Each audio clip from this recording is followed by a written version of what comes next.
I'm going to be really honest about this. The Chastity character who goes by the name Duke of Miami, she rubs me the wrong way. And it's certainly not because of who she is in terms of sexuality.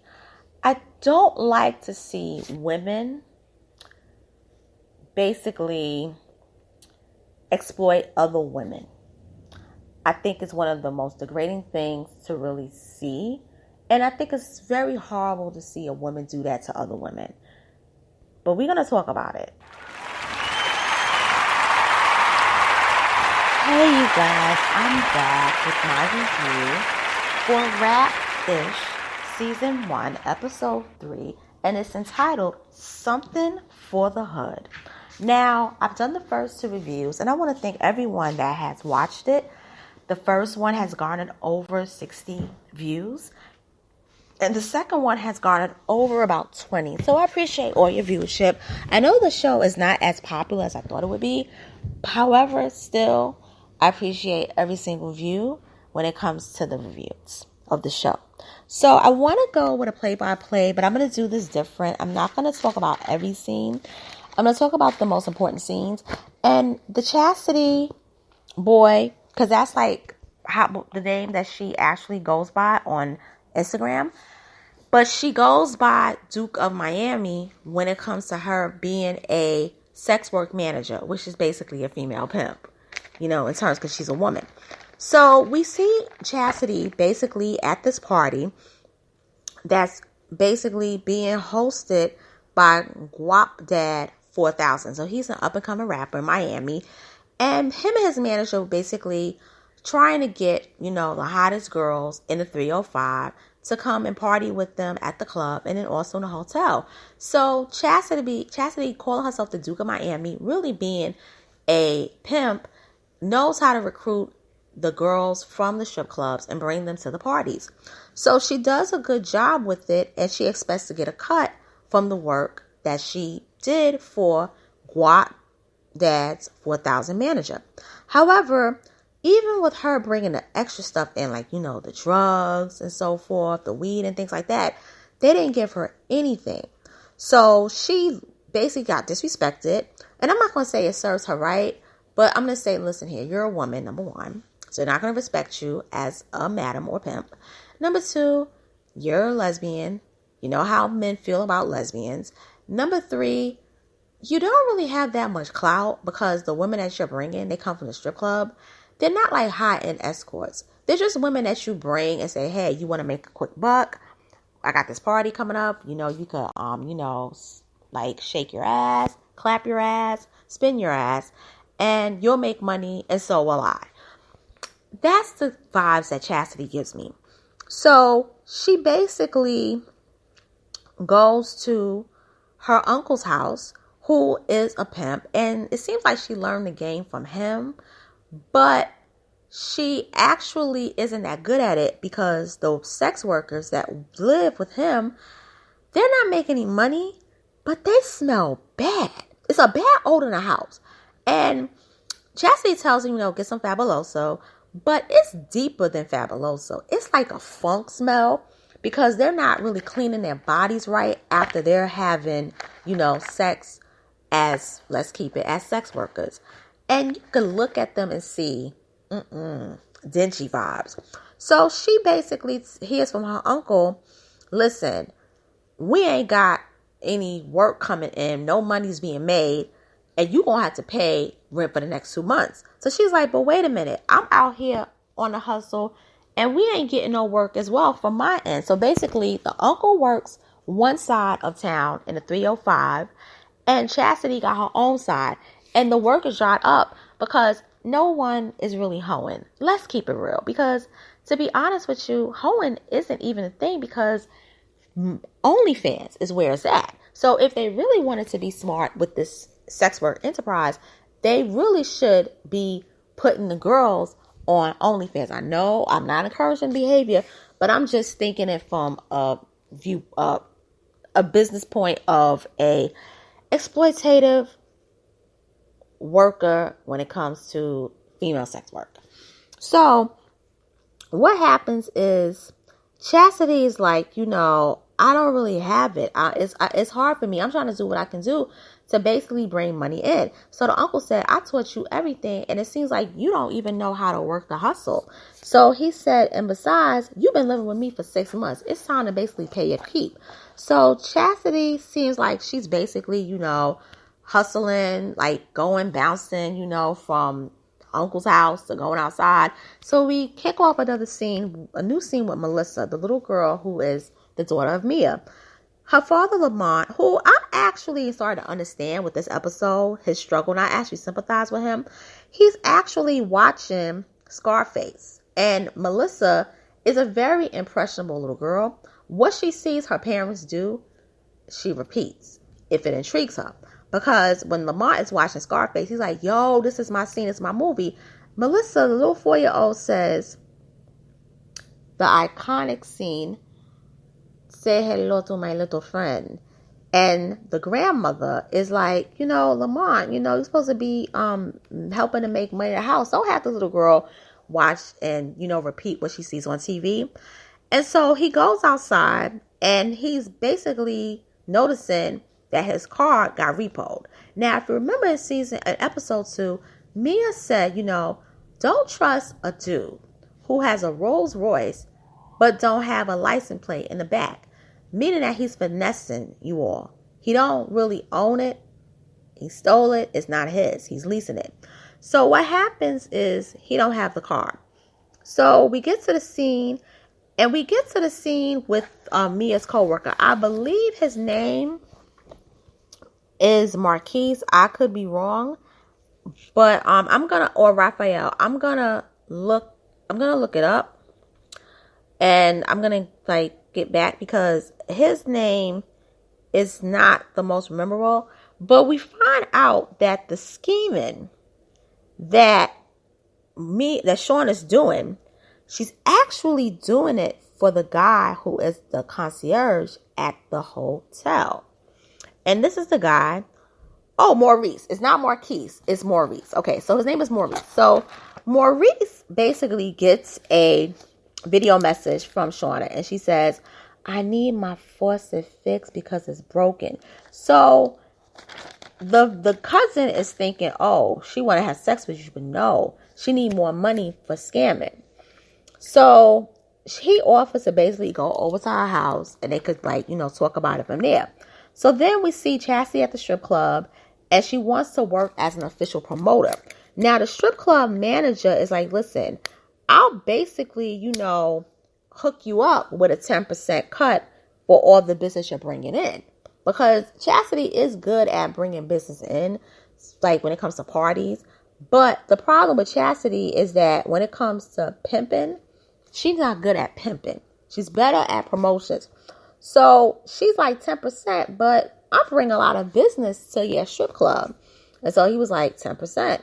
So then she talks to the stripper who she didn't tend to think she's good, but she thinks she's good to work as one of her whores. Because to be honest, she's desperate at this point. Now the girl on the pole was not good. And the manager lied to her and basically like, you did good. She was like, I really need this opportunity. And he told Chastity she's trash. But Chastity is desperate. So she's like, listen, if you need to make extra money inside, I'm going to give you my number. So what happens is they tell her, ain't nobody want to be your Zola. Now, that's a reference to one of my favorite films, Zola, where Zola got basically hooked in with this girl named Stephanie to basically go down to Miami and make money.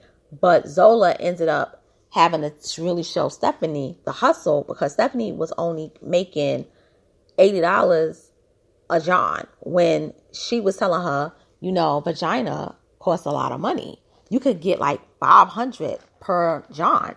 So what ends up happening is that she's watching Mia's rap video, and the girls at the strip club is like, yo, Mia is blowing up. Mia is doing the damn thing. Her eyebrows are even. She giving Cardi B vibes, and she's really good. And Mia is a talented rapper.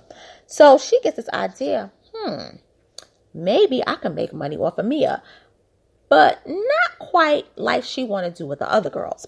So we get to another scene where Lamont needs money. So he contacts one of the guys about an invoice that he put in a couple of months ago because he's like, business is slow as F.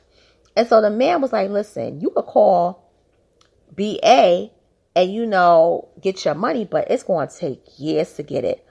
And, it's part of the business. But he's like, can I get an advance? He was like, you talking to the wrong person. So his grandmother texts him and is like, yo, Lamont, why don't you basically contact the pastor of the church who pretty much has a job waiting for you? Why don't you contact him? It's been like almost a week.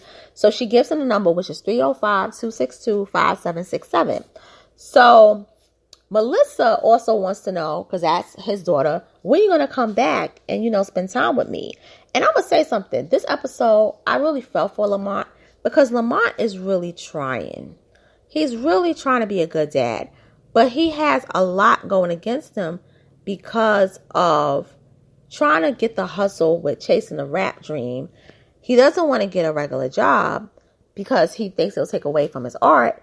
But at the end of the day, you got to make money to support your daughter, yourself. That's all. So Maurice and his cousin are shopping for goods at this supermarket. And they basically have a total of $5,300, 42 cents, $5,342.15. So they're basically trying to run a scheme. They do credit card schemes. Okay. And pretty much with the scam, Shawna is a part of the scam. So while they scamming, the whole plan is to flip the items, send them back to Haiti, flip it and make money off of it because they're helping their Tati, Judith. So Mia is calling Lamont and telling him, listen, I know work is hard because come to find out, Lamont is an engineer. He's not just a rapper. He's an engineer. He's a studio engineer. So she's like, listen, I want you to hear our song because you've always been focused on the music. Plus, we want you to produce the track and, clean it up a bit. So Mia is basically, I'm going to give you money for the car because I know that you've been working hard, but I want you to listen to this music. So he agrees to listen to it, and she also asks him to produce it. So he agrees to do that. So what happens is we see, now this scene was weird. We see this girl named Treasure and this other girl simulating what occurred at the motel. So while the girl who works for Chastity as one of her stable members basically was giving service to the man, there was a robbery that occurred in the motel. And he stole all the money. And Chastity is upset because now she got to recoup that amount of money. So the white girl who's part of the stable was like, listen, now this is funny. Those two girls don't remember who this man was, and they was there when this happened. But the white girl who walked out of the shower when it was happening, she said he had a black Nissan car and he had a Heat logo. So Chastity knows who this man is. And so she decides, okay, you know what? I'm going to get what's mine. So Shawna and Maurice basically meet up at Shawna's house. And they're discussing, working with Mia on the song. And she's like, yo, I need money. Like, I really need money because, the scamming is low. So Chastity, meanwhile, gets a text from Mia because she texted Mia like, you good at what you do with the vocals, but you're rapping. So there's a girl who basically works for Chastity. She's like the bottom bitch.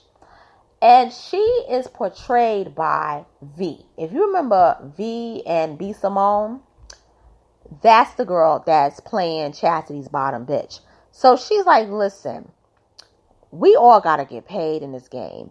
And I'm seeing that Mia is basically doing music.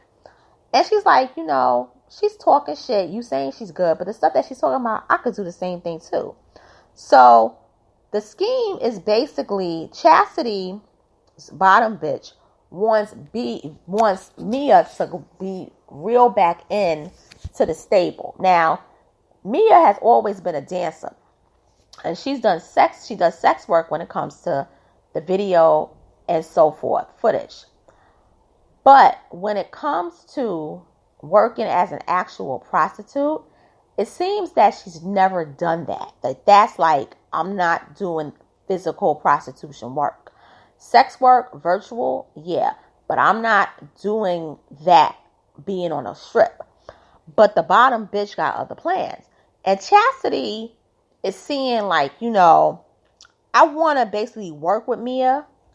Not really on that, but I want to be her manager. So what happens is Marquise plans to flip the merchandise, as I was saying earlier. And he tells his cousin he been running this scamming card, not business, but he's been working with Shawna. Shawna's been working with him for 3 to 4 months. And he's like, I don't trust any bitch when it comes to this. And he calls Shawna a bitch. And I don't agree with him calling her a bitch. But I don't disagree with him saying he don't trust anyone. Because when it goes down and people gotta, get arrested, everyone flips on one another. So basically, they're going to make more money on the products, and Tati Judith is going to sell it. So it ends basically with Lamont listening to the music of Mia and Shawna, and Lamont is like, yo, this track is really good. And so he cleaned the production. He does it really well. And then Mia gets a call from Chastity, and Chastity offers her help, and she wants to manage the group. But she really needs to recoup her money. And I'm going to say something. I didn't like this episode, but I actually like reviewing it because the focus of this was really on Chastity. And like I said, I don't have issues with Chastity when it comes to sexuality, but I don't like her character because she exploits women sexually. You can get a job just like anybody else. And I feel that you're basically making money off of women suffering. And you're taking advantage of women's vulnerability. And it's not cool. And when women do it, it's really vulgar. And it makes it worse. And you have women who identify as straight, heterosexual, that do it too. Okay? It's just nasty. But I really enjoyed doing the reviews for it. And with that being said, I'm signing off. Make sure you listen to my commentary. And subscribe if you haven't done so. Make sure you like,